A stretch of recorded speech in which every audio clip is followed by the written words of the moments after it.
Здравствуйте все! Добро пожаловать на канал Магия Песка. Дорогие мои зрители, всех вас сердечно благодарю за ваши лайки, хорошие добрые комментарии, за вашу поддержку, за ваши просмотры. Земной вам поклон! Давайте сегодня сделаем отсыпочку на ближайшие 10 дней и узнаем, что произойдет, что поменяется и что вам по судьбе. К чего ждать, как говорится, к чему готовиться. Загадайте, пожалуйста, на себя и на ближайшие 10 дней. Я прошу высшие силы дать мне возможность ответить на все ваши вопросы и послать для вас только самую важную, нужную и полезную информацию.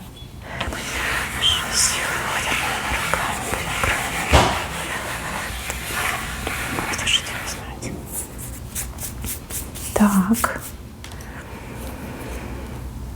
Слушайте, два очень классных события произойдут в ближайшие 10 дней, которые значительным образом повлияют на вашу жизнь, да и вообще, в принципе, на ваше состояние. Одно событие чисто ваше, а второе событие связано с дорогим и близким для вас человеком. Ну, к этому мы вернемся немножко попозже. Давайте пойдем от основания. Я вижу ваши переживания и вижу ваше смущение перед каким-то человеком, либо перед каким-то предложением. Кто-то что-то будет вам говорить, либо предлагать. Может быть, кто-то будет даже проявляться в вашу сторону. Не совсем так, как вы ждете, не совсем так, как вы привыкли. Либо, в принципе, да, вот застанет вас человек врасплох. И вы немножечко смущаетесь. Мои хорошие, это смущение может сыграть против вас. Давайте договоримся так. Что бы ни происходило в вашей жизни, кто бы что ни говорил и не делал, всегда знайте, что вам это не повредит, а наоборот, это может вам помочь. То есть всегда принимайте всю эту информацию с плюсовым значением. Смотрите, я вижу, что человек то ли заинтересован вами, то ли хочет вам помочь, то ли что-то хочет для вас именно ценное, полезное сделать. Его предложение, его внимание, его разговор, это все плюсовое идет. А вы можете растеряться, вы можете так сказать: ой, а я не готова, а я не знаю. Да? Либо отказаться от того, что вы, например, долго ждали, либо на что вы долго надеялись. Только лишь потому, что вы были не готовы и вас застали врасплох. Верьте в лучшее. Знайте, что плохого не будет, а будет только хорошее. Да? И старайтесь не теряться, старайтесь на все такие предложения, вот положительные для вас, отвечать «да». Даже если вы не готовы, даже если вы, может быть, с этой темой не знакомы, либо вы, я не знаю, стесняетесь, например, смущаетесь. Да? Вот постарайтесь всегда хотя бы головой кивать, типа «да, я согласна». Вот это будет правильно. Какой-то человек, вот смотрите, прямо у вас уже чуть ли не на пороге стоит, с важным разговором, либо с каким-то вниманием в вашу сторону. Так, следующий момент связан с вашим домом, жилищем, где вы сейчас находитесь. Очень похоже на какие-то ремонтные работы. Что-то будет чиниться, ремонтироваться, может быть, передвигаться, переустанавливаться. Может быть, какие-то ремонтники будут приходить, что-то делать, проверять, опять же, заменять. Вот как немножечко как переворот идет в вашем доме.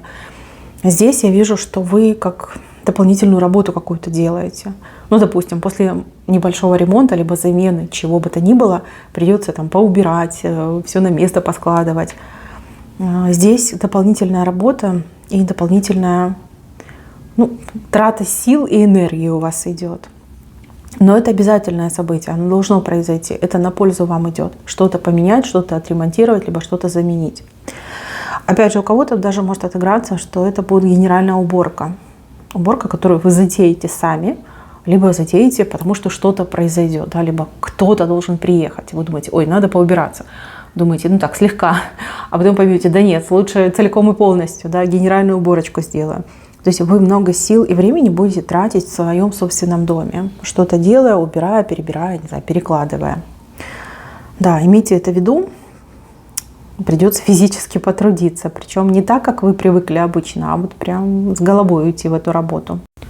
Так, следующий момент связан с мужчиной. Но опять же, у кого-то отыграется, что это мужчина, с кем вы общаетесь, встречаетесь, У кого-то отыграется, что это ваш муж. Для тех, кто просто общается, встречается, тут, скорее всего, мужчина будет переносить вещи либо ваши к себе, либо свои к вам. Если это ваш муж, то муж что-то будет приносить, причем такое, знаете, не мелкое. Может быть, там, не знаю, кресло купит, да, либо стол, либо какой-то вот габаритный предмет в дом притащит.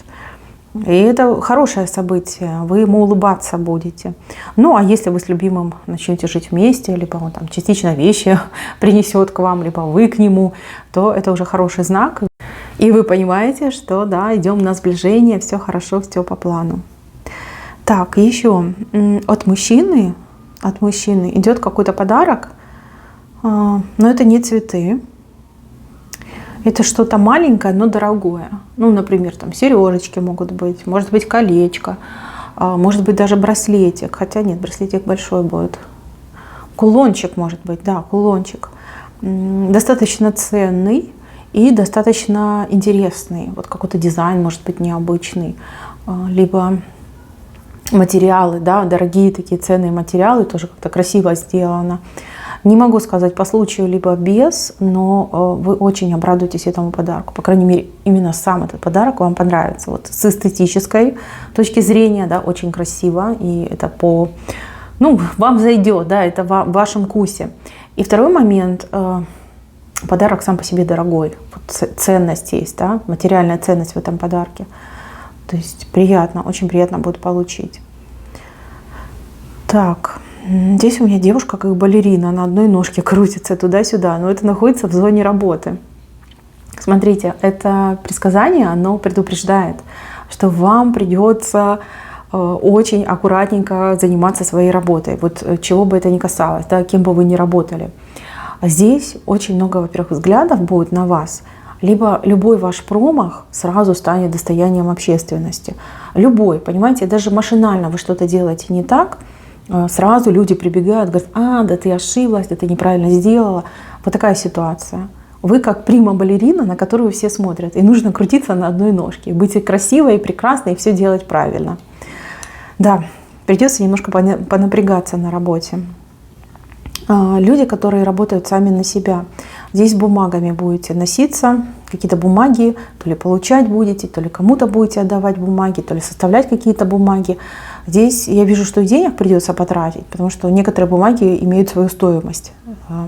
Кто-то будет тратиться на то, чтобы напечатать, а кто-то будет тратиться на то, чтобы какие-то пошлины оплатить. Но эти бумаги, они вам нужны. И вы как-то думаете, планируете, что сейчас бумажку получу и все хорошо. Нет, здесь прям какой-то целый процесс там, в разных местах. Подпись в одном месте, бланк в другом месте, там, заполнение в третьем месте. Да, вот такие моменты могут возникнуть. Отводите на весь этот документооборот больше времени, гораздо больше времени, чем вы могли вот себе сейчас подумать и представить. Прям много-много документов. Кстати, у кого-то, возможно, даже устройство на работу идет, и тоже какие-то документы понадобятся. Кто-то на работу выйдет, либо будет поступать на работу, да, возьмут вас на работу, вы будете поступать, и с вас там потребуют все на свете документы.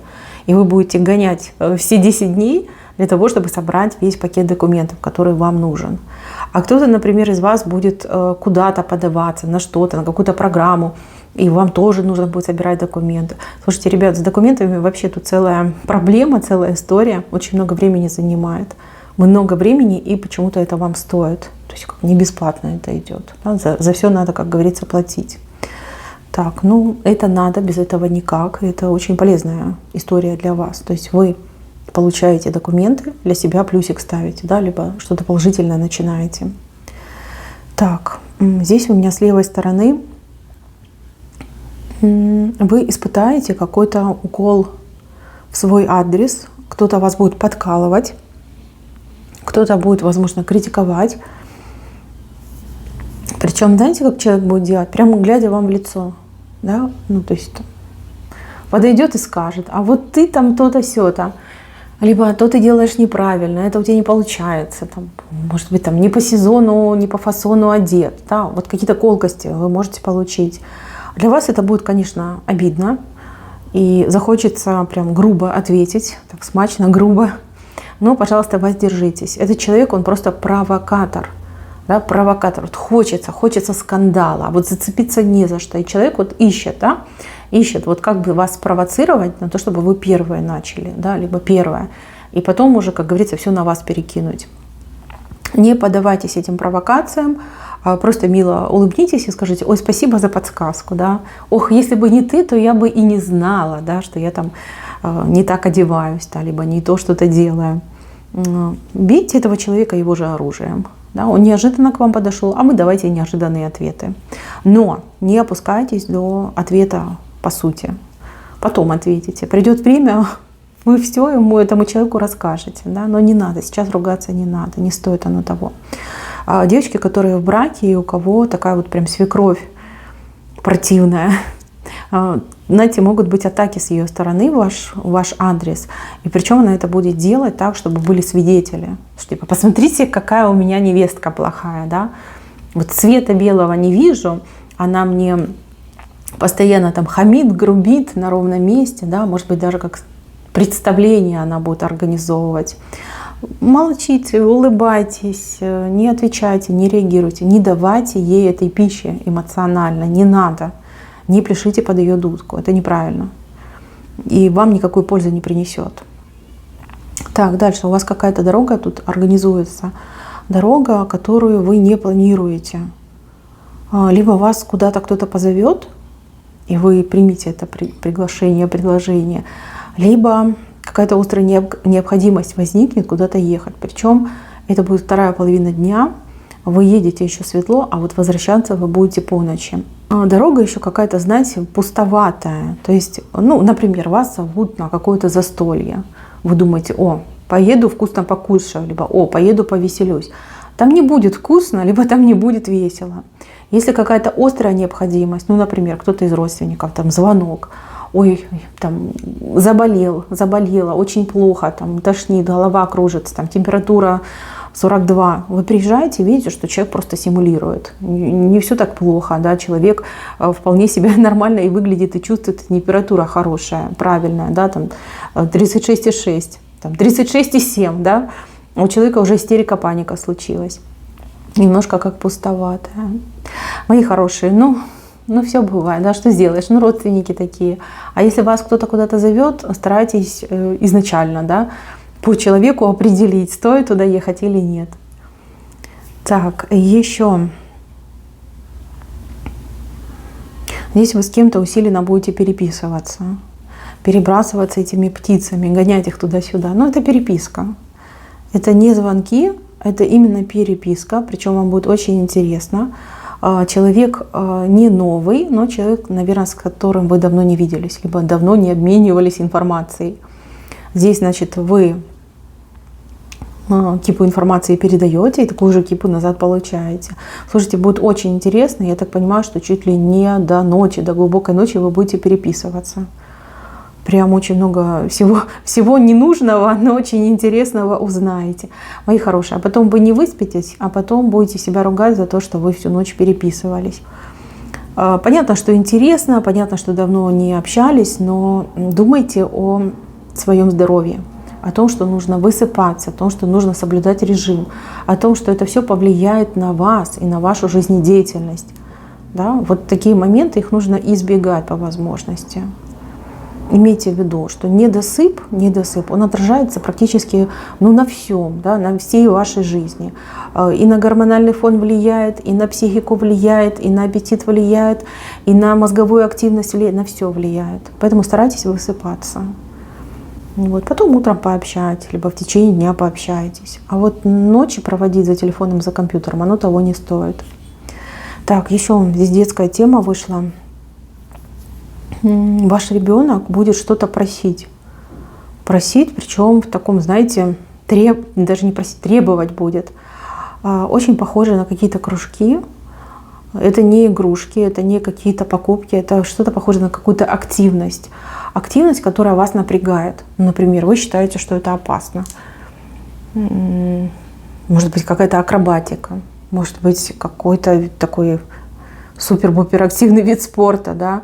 И вы так подумайте, скажете: нет, своего ребенка я туда не отдам. А ребенок прям требует и просит. Мои хорошие родители, Дедушки и бабушки, давайте договоримся так.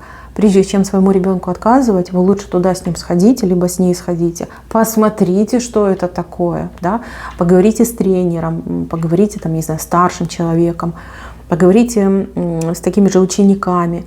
Да? Выясните, насколько это опасно, насколько это безопасно, да? Потом уже принимайте решение. Как говорится, потом уже отказывайте. Может быть, не все так страшно. Может быть, вы там по телевизору насмотрелись какого-то экстрима, а все окажется очень даже пристойно, прилично и абсолютно безопасно. Просто ребенок прям очень у вас загорится этим и будет действительно требовать, да. Так, и еще я вижу, что в ближайшие 10 дней вы очень часто будете говорить «я».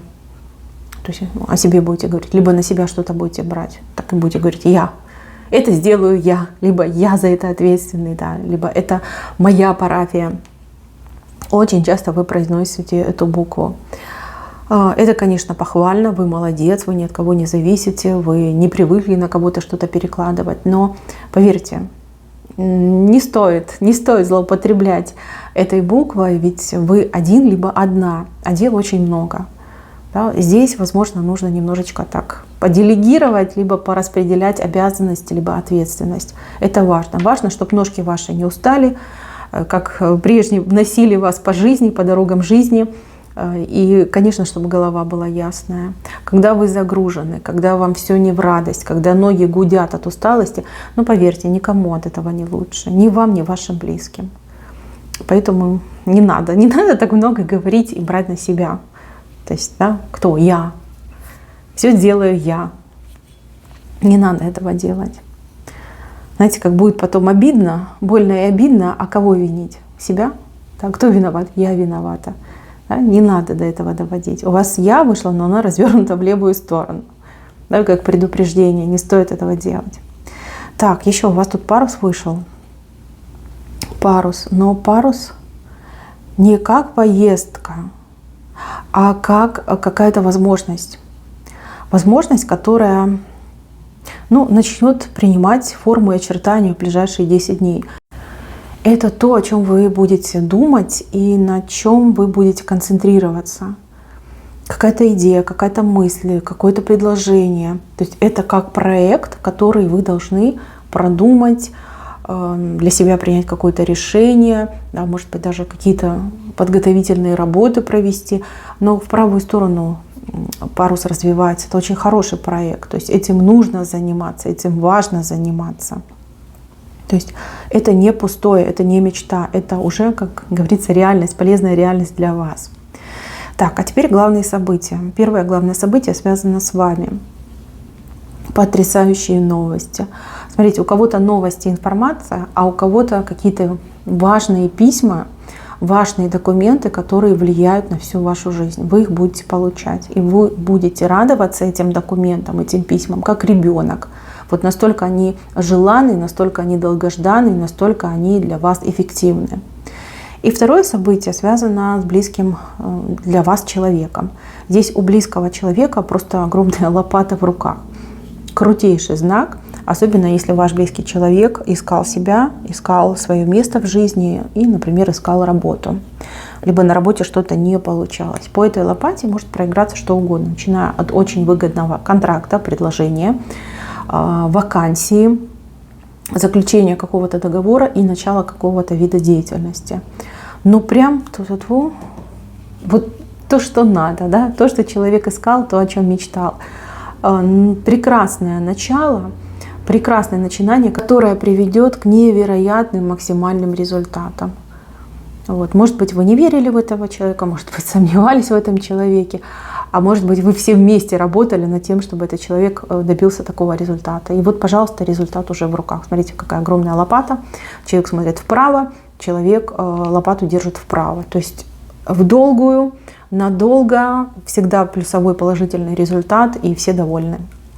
Так, мои хорошие, на этом все. Спасибо всем за внимание. Всем пока-пока.